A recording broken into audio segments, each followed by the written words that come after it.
qui est omniscient, omnipotent, omniprésent, il connaît toutes choses.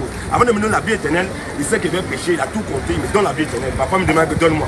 Je ne reçois pas de cet homme. Donc voilà 3 versets. On va voir maintenant, on va finir, on va rentrer dans le Coran. Donc tu as vu chez nous, dans la Bible, on a la vie éternelle. On ne passe pas au jugement dernier. On ne va pas en enfer pour être jugé.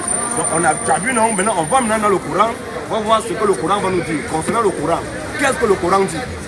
4 versets aussi dans le Coran. On va, comme tu vas tirer la position.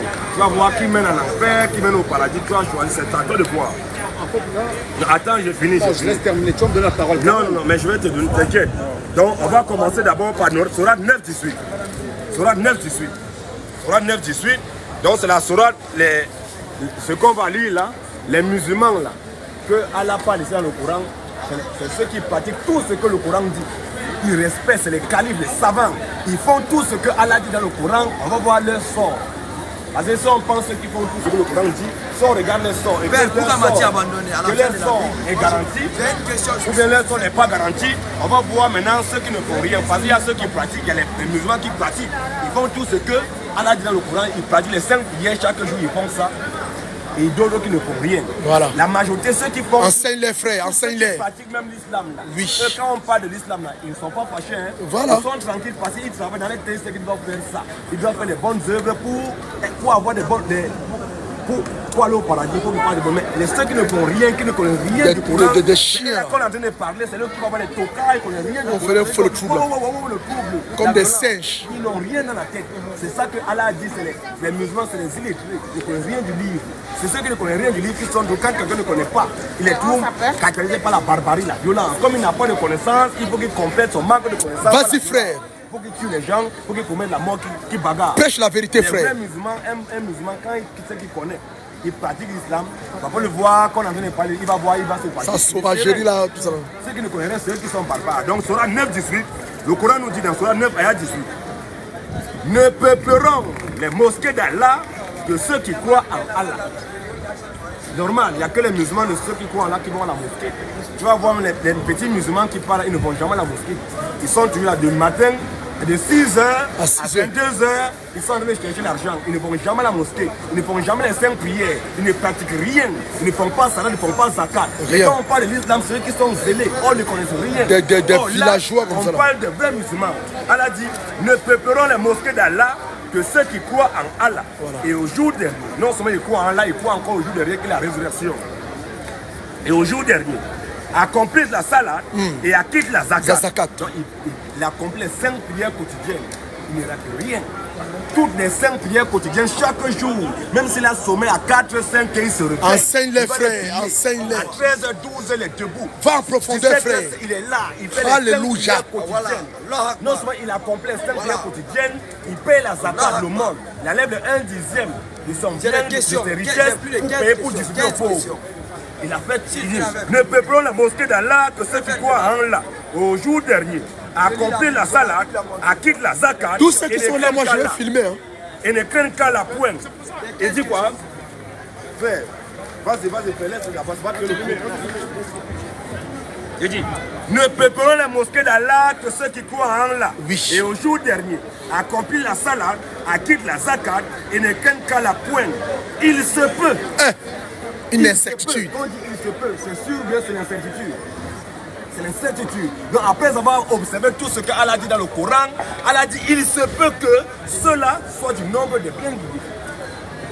Donc tu as observé tout ce que Allah a dit, tu as tout fait, tu as été droit, mais il dit que non, quand ton salut c'est peut-être. C'est dangereux ça. Mais c'est l'incertitude. C'est dangereux. Il se peut que cela soit du nombre de bien guidés. Mais est-ce que moi je vais faire tout ce que quelqu'un va me demander? Il dit qu'il est Dieu, il me demande de faire, je observe tout ce qu'il m'a demandé, tout ce qu'il a prescrit. Maintenant que j'ai tout fait, j'ai tout observé, il dit que non, peut-être que je sois du nombre de bien guéris. Donc c'est l'incertitude, c'est pas sûr. Bon, moi, pourquoi il va pratiquer alors? Donc maintenant, c'est celui qui pratique ce que Allah dit dans le Coran, il pratique tout, mais son salut n'est pas sûr, il est dans peut-être. Et celui maintenant, celui qui ne pratique pas, qui ne fait rien, quel est son sort? Mais lui, il est déjà en enfer. Mais c'est fini pour lui. Donc c'est ce qu'Allah dit. Donc quand tu vois les pays, ceux qui vont à la mosquée, ils pratiquent là. Allah dit que ceux qui font là, c'est zéro. Il se peut. Peut-être qu'après avoir fait tout ce qu'Allah dit, Peut-être qu'après avoir fait ça, tu seras de nombre bien guidés. Peut-être, c'est pas sûr. Bon, maintenant, si le salut des musulmans n'est pas sûr, qu'est-ce qui est sûr? Allah dit que non. Peut-être, on va encore aller dans Surah 66 ici là. On va prendre encore Surah 66. Surah 66, ayah 8. Allah dit encore, oh, vous qui avez cru, repentez-vous à Allah d'un repenti sincère. Allah demande que toi qui as cru en lui, il faut que tu te repentes à lui d'un repenti sincère. Donc normalement, si tu repens avec sincèrement, Allah il doit faire quoi? Il doit pardonner tes péchés, non?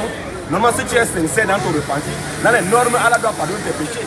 Maintenant, il dit, oh, vous qui avez cru, repentez-vous à Allah d'un repenti sincère. Il se peut que votre Seigneur vous efface vos fautes. Tu vois encore la certitude. Tu t'es repenti d'une manière donc sincère. Mais il dit que c'est peut-être qu'il va pardonner tes fautes. Peut-être. Est-ce que tu vois qu'il y a de l'assurance dans ça? C'est de l'incertitude. Mais sinon, Allah ne peut pas pardonner les péchés des musulmans. Allah ne peut pas sauver les musulmans. Il ne peut pas leur garantir le salut. Qu'est-ce qui est Allah garantit pour aux musulmans? C'est ça qu'on va voir. Si le salut des musulmans, ce n'est pas sûr, c'est peut-être. Si le pardon Allah ne peut pas pardonner les péchés des musulmans, que c'est incertain, qu'est-ce qui est sûr alors dans l'islam? Surah 19, ayat 71 à 72. C'est ça qu'on va lire tout à l'heure. On va lire Surah 19, 71, 72. Il dit quoi? Maintenant, qu'est-ce qui est sûr dans l'islam? Le salut n'est pas sûr, le pardon des péchés n'est pas sûr dans l'islam, mais qu'est-ce qui est sûr? On va lire ce qui est sûr. Il dit, il n'y a personne, verset 9, puis nous sommes les meilleurs à savoir, ceux qui méritent le plus d'y être brûlés. Il n'y a personne parmi vous qui ne passera pas par l'enfer. Allah dit qu'il n'y a personne parmi les musulmans qui ne va pas passer à l'enfer. Car il s'agit là pour ton Seigneur. Oh, Allah c'est le Seigneur des musulmans. Allah n'est pas le Seigneur des chrétiens. Moi, Allah n'est pas mon Seigneur. Donc il s'agit là pour le musulman qui adore Allah, son Seigneur Allah. Car il s'agit là pour ton Seigneur d'une sentence irrévocable. Qu'est-ce qu'on... Moi, il dit c'est faux, tu vois, quand il dit les mécréants, non? Moi, ils sont en train de lire ce que je lis dans le Coran, il dit que c'est faux. Moi, si quelqu'un traite son livre de faux, bon, ce livre de qui ne va pas pétiner? Allah dit que c'est une sentence irrévocable d'aller en enfer. Allah dit dans tous les musulmans que vous voyez là, ils vont tous partir en enfer. C'est une sentence irrévocable.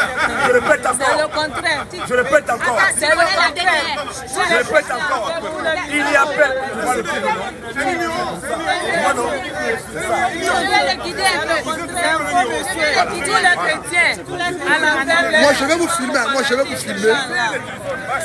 Vas-y, mets-toi là-bas. Recule un peu là-bas. Donc, on recommence. Tu as vu, non? Je n'ai pas encore fini. Il y a encore des questions là. Je dis, Surah 19, Surah Maria. Surah 19, Surah Maria. Ayat 71, 72.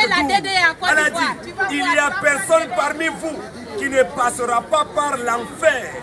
Car il s'agit là pour ton Seigneur d'une sentence irrévocable. Pourquoi tu veux sortir ici?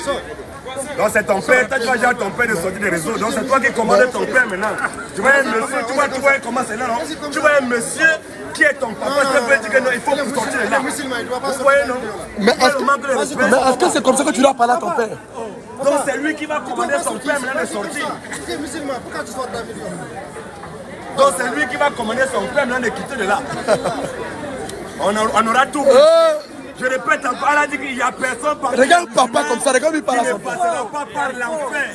Car il s'agit là pour ton Seigneur d'une sentence irrévocable. Quand on dit une sentence irrévocable, ça veut dire une sentence incontournable, indéniable, inchangeable. Donc il dit que comme tu es musulman là, tu veux pas, tu pratiques pas, tu fais les bonnes œuvres, tu fais pas les bonnes œuvres, pas d'abord en enfer. Non, écoute maintenant. Verset 72 dit, ensuite là-bas en enfer, ensuite nous délibérons ceux qui étaient pieux. Donc, Oui, mais papa, c'est alors. Tu restes là pourquoi? tu es pratiquant, tu n'es pas pratiquant, comme tu es musulman, enfer. C'est là-bas, Allah va venir délivrer. Est-ce qu'on peut délivrer quelqu'un qui est en enfer? Quelqu'un qui est en enfer, ça veut dire qu'il est en enfer. Il dit, nous délivrons ceux qui étaient pieux et nous y laisserons les injustes enchaînés. Donc tout le monde, juste injuste, pieux ou pas pieux, d'abord tout le monde en enfer. Bon, ça me fait à quoi d'être musulman? Toi tu es musulman, moi je suis mécréant. Allah dit que toi qui es musulman, tu pratiques, tu fais tout ce qu'il te demande, et moi qui ne crois même pas, Allah il dit que nous tous là on va aller en enfer. Bon, pourquoi doit-il croire lui? On va aller en enfer là-bas, c'est quoi ça? il va délivrer. Il manque encore. Donc, non, il manque encore. C'est comment tu as posé la question. Il manque encore, il va encore donner. Mais j'espère que toi tu prends le temps d'écouter ce qu'il dit. Hein. Okay. Voilà, tu ne vas pas venir. Donc, tu vois